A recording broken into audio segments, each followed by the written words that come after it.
Welcome to this deep dive. We're jumping straight into a really harrowing story today. We are. It's the summer of 1984, and there's this wave of terror across the Midwest. Caused by Alton Coleman and Debra Brown. They went through 6 states: Illinois, Wisconsin, Indiana, Michigan, Ohio, Kentucky. Yeah, quite a spread. Our source material is mainly from an account focusing on Alton Coleman, and what we want to do is really unpack this crime spree. Right, look at Coleman's background, the crimes themselves, the manhunt, the legal stuff afterwards. And maybe try to understand what was behind his violence.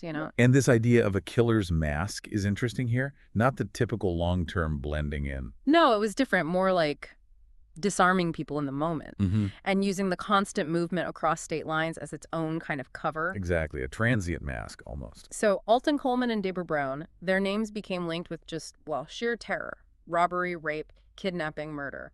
You can imagine the fear back then, summer of '84, this Yeah. feeling that violence could just erupt anywhere. Especially since they moved so erratically. It wasn't confined to one city or even one state for long. That mobility definitely amplified the fear and made the police response much harder. They were always a step behind, it seemed. Okay, so let's maybe start before the '84 spree.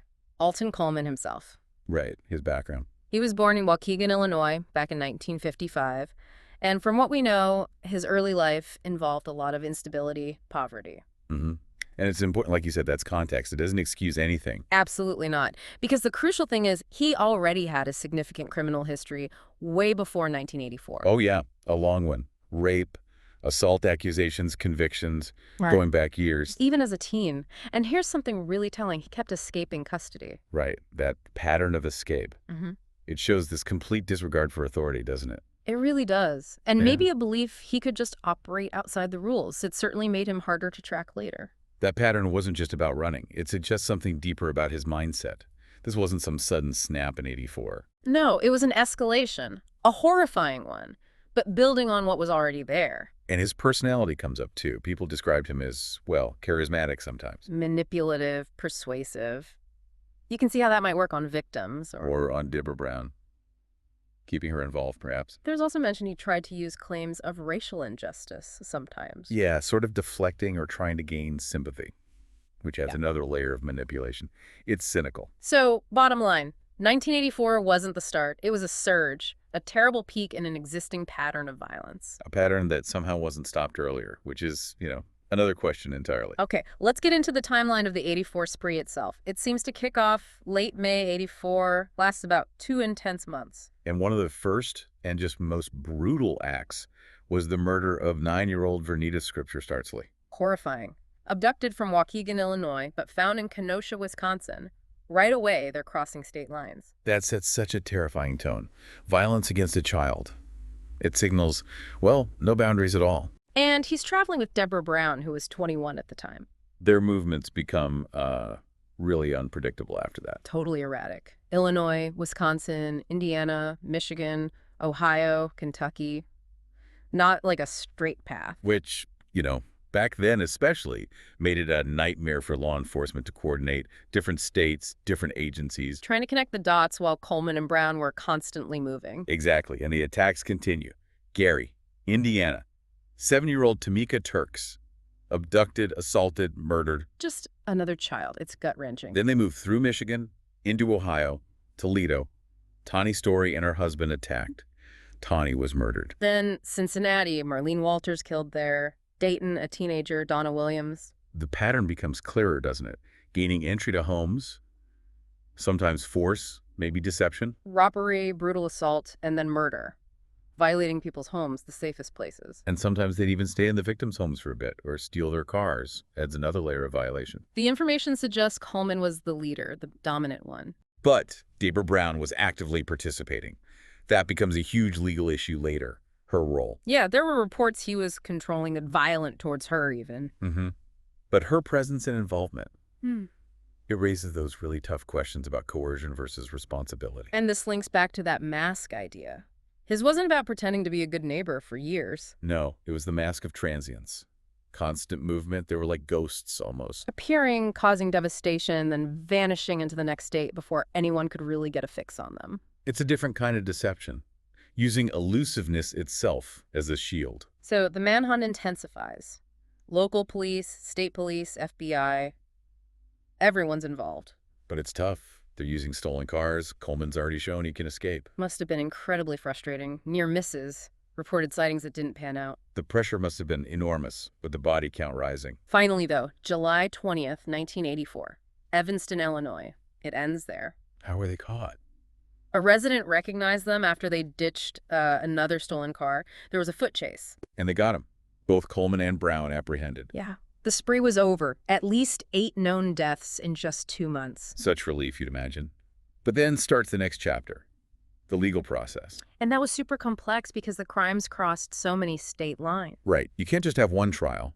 Separate trials in different states. Wow. Ohio, Indiana, Illinois were the main ones. For Alton Coleman, the outcome was, well, severe. The death penalty, right? Multiple times over. Death penalty in Ohio for Tawny Story and Marlene Walters. Okay. Death penalty in Indiana for Tamika Turks. Wow. And another death sentence in Illinois for Vernita Scripture Startsley. So 3 states gave him the death penalty. That really underscores the severity. Plus convictions for all the other felonies, kidnapping, rape with huge sentences. It shows how widespread the impact was, and the legal challenges of prosecuting across borders.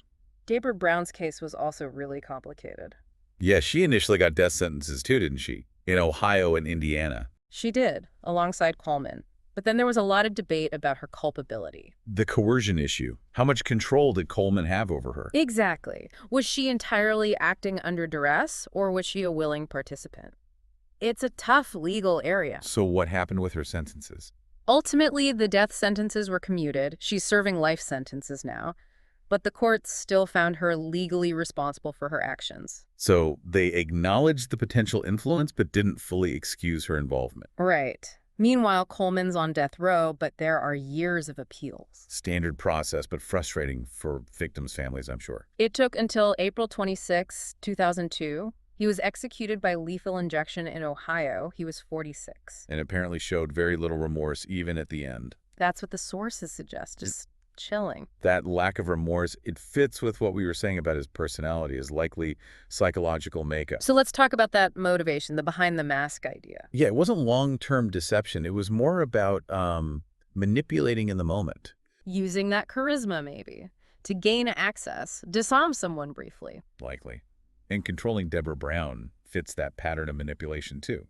Using people. His history showed that pattern, right? Using and discarding people. Definitely. And the lack of empathy, the extreme brutality, it suggests more than just robbery as a motive. Rage, sadism. It wasn't clean, planned killing. It was messy, brutal. Seems like fulfilling immediate impulses. For control, violence, whatever material gain came from the robberies. The source mentions traits consistent with antisocial personality disorder. Which makes sense.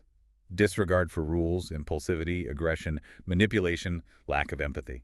It fits the picture. And that transient lifestyle could be part of it too. Never settling down, always moving. Maybe unable to form stable bonds, or unwilling. Yeah. Or just needing to keep moving to avoid consequences.